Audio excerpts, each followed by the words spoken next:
Robin has been acting weird lately, and no, I'm not talking about her green top, lavender orange striped cropped pants, and hot pink sneakers. I'm talking about how she's always avoiding other people. Nikki and Lacey are concerned, so they confront Robin and force the truth out of her. She confesses that her period is late. Oh, wow, I thought this series was for kids. Argo Funk Book Review, Argo Funk Book Review.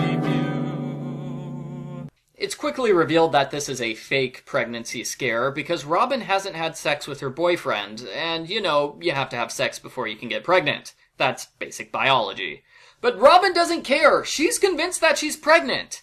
She complains her life is a mess. She's flunking history. She's doing bad at swimming. The only thing that's good in her life is her boyfriend, and now that's ruined because she's pregnant. Nikki tries to think of some way to help Robin. Our other main character, Brittany, is starting a relationship with Jack Riley. He's cute, he's funny, and unlike boys in high school, he doesn't let Brittany step all over him. That's great, but Brittany's friend Kim points out that Jack is part of the rich country club scene. Brittany's family are not country club members. Is that gonna be a problem? So, Brittany's horrified when Jack meets her family. Dad and Tamara, they're just eating junk food, dressed in sloppy clothes. Talk about a worst first impression. Tamara seems to crush on Jack while Dad goes on and on about electronic stuff. Brittany frets over everything that's happening in this scene, like, oh no, why did Dad say that? Now Jack's gonna think I'm dumb. Jack doesn't seem to care. He seems to like her family. In fact, he wants to ask her dad for help with the computerized sound system. Brittany is mortified that her boyfriend would rather hang out with her dad than her.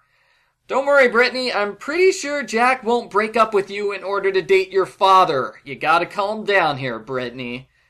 Things continue to go badly with Robin, and she starts lashing out at Calvin. She hasn't told him about the pregnancy scare because she doesn't want to worry him, but he can tell something weird is going on. Nikki decides the only way to fix Robin's problem is through shopping! At the mall, Nikki gets a pregnancy test for her. Robin says no way, but Nikki says this pregnancy test was advertised on TV, so it must be good. Robin again says no way, she needs a real doctor to see if she's pregnant.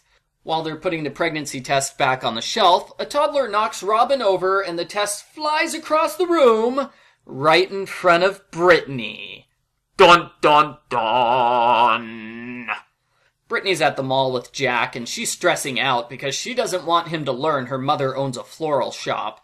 She distracts him by saying she loves chocolate, but really, she hates chocolate because it makes her fat and pimply. She goes on a minor rant about how unfair her life is. She's being forced to eat chocolate to hide the fact that her mother works for a living. Ew. At this point, Brittany lost my sympathy as a main character. Complaining about chocolate? Why doesn't she complain about puppies and babies too? If she hates chocolate that much, she can always give it to me. I won't say no. Brittany makes up a fake story about her father being overworked in order to keep Jack away from him. Also, she pretends that they're country club members because she's hoping he'll ask her to the country club dance. Before Jack can do that, they are interrupted by Tamara. At school, everybody starts gossiping about how someone in Nikki's group is pregnant. They don't know which one of the three girls is pregnant, so they all are being accused of pregnancy. The girls decide not to dispel the rumors because they're milking this drama cow for all it's worth. They're not dispelling the pregnancy rumors in order to spare Robin's feelings. 'Cause it will take pressure off of her if people think they're all pregnant. I don't really quite understand this. Nikki's boyfriend Tim isn't happy with this, but he understands. As for Lacey's boyfriend Rick, we never see him, so we have no idea how he feels about the pregnancy rumor. Jeremy Pratt must not care about the pregnancy rumors, 'cause he asks Lacey out on a date. It's funny how she keeps turning him down with increasingly outlandish excuses, finishing with, I can't date you because I hate your sweater. Always a good reason not to date a snob. Robin talks with Calvin at lunch. He's worried that she's been so angry and distant lately. Again, she refuses to tell him what's going on. He gets mad and breaks up with her. Robin is so sad she runs away from school crying. The drama cow is loving this. Brittany's weekend is torture, waiting for Jack to invite her to the dance. Why hasn't he asked her? Does he think she's low class? She drops heavy hints about the dance, but just when he's about to ask her, Tamara interrupts. Hey, isn't that what happened last time?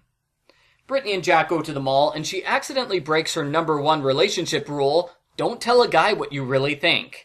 She's surprised when Jack is impressed with her honesty, and just as he's about to ask her to the dance, Tamara interrupts, and okay, yeah, that's what happened last time. So, 3 chapters in a row where Tamara interrupts right when Jack is about to ask Brittany to the dance.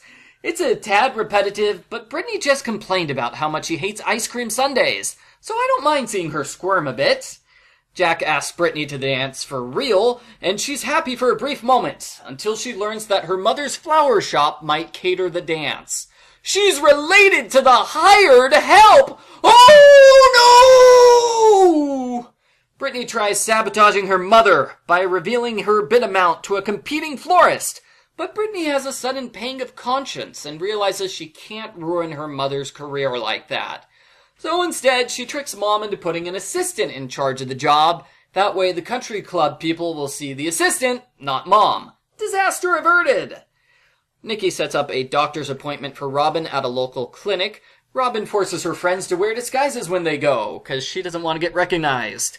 The doctor determines that Robin is not pregnant. The doctor gives Robin a short lecture on sex, a general warning that adult decisions have adult consequences.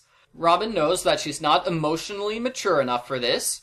She talks things over with Calvin, and together they agree to take their relationship more slowly. They also decide to spend more time in public with their friends, rather than avoiding everybody and going out on private dates. At the big dance, Brittany looks fabulous, as always. Jeremy Pratt steps in at this point to set up the plot for the next book. He blackmails Brittany. He says, hey, you've got to set me up with Kim as a girlfriend, or else I'm telling Jack you're not a member of the country club. I'm telling him you're a big phony. He's gonna hate you. Brittany doesn't want to set Jeremy up with her best friend, but she can't lose Jack, so she agrees to go along with the blackmail. Jeremy was a slimy jerk this entire scene, and I didn't like that. But I was glad to see that the guy who's on the cover of every book is finally doing something for once. The dance is interrupted when Tamara spies on Brittany. Darn it, Tamara! That's 4 times in one book! Find something else to do! Brittany gets rid of Tamara by promising to teach her how to find a boyfriend her own age. After that, Jack takes Brittany to the makeout point at Moon Lake. She is thrilled by him and scared of him when he starts kissing her neck. How far will she go? Is she going to stop at kisses? Or will she have a pregnancy scare next book? The end. Post-book follow-up. Let me resolve the end-of-book cliffhanger. Seconds after Brittany decides to tell Jack he's going too far, the cops show up and chase them away. And we're never going to mention the incident again. Oh, fake-out cliffhangers, how we love you. In between this and my previous review, I read the Sweet Valley High series. I read 5 of those books, and that kind of ruined this series for me, because now I know what it is that they're copying. Tim's supposed to be Todd, Nikki's Elizabeth, Brittany is clearly supposed to be Jessica, and I hate Jessica. She is the worst, selfish monster, and whenever I get some Sweet Valley High reviews posted, I will complain about her at length. So I was bothered by this book when Brittany was being a shallow, selfish jerk, just like Jessica. She throws bratty fits over things like eating chocolate. She complains about unimportant things like her dad's not wearing socks, oh no! She lies to Jack over and over again about her social standing, and she's really self-absorbed and shallow. That was bad. I didn't like it. But as I said in the previous review, Brittany's saving grace is that she's not 100% awful. She has pangs of conscience. She truly loves her family members, even if she complains about them all the time, and she legitimately likes Jack. She's not dating him just because he's a rich college guy and she wants to brag to her friends. Yeah, that's part of it, a big part of it, but she actually does like Jack for herself. Unlike Jessica, who's a shallow monster and will never love anybody because she is awful. So, I liked seeing, Brittany struggle with her feelings for Jack. That was much better than seeing her lie and manipulate in order to keep Jack. Because seriously, Brittany, he's not going to dump you because you're not a country club member. Of course, now that you've made a big deal out of it, he probably is going to care about this a whole lot, and oh, I sense a breakup in the next book. As for Robin, I think her storyline would have been improved if it focused less on the group of girls and focused more on Calvin. Calvin only appeared 3 times. First, he gets into a minor argument with Robin. Second, they break up. Third, they get back together. That's all he did in this book. Maybe we could have had a scene where Robin tries to tell Calvin about the pregnancy, but she chickens out. I don't know. Just something more with Calvin, because we never saw them together as a couple, so it was less effective when they break up and get back together. Overall, this book is okay. I disliked it when Brittany was being selfish and shallow, and that was the majority of this book, but there were good parts to her story. The pregnancy storyline was fine, even if it was obvious from the beginning that Robin wasn't pregnant and she's just making a big deal out of nothing. I liked previous books in this series more, but I wouldn't go so far as to say this one is outright bad. I give River Heights number 3, Going Too Far, a 6 out of 10.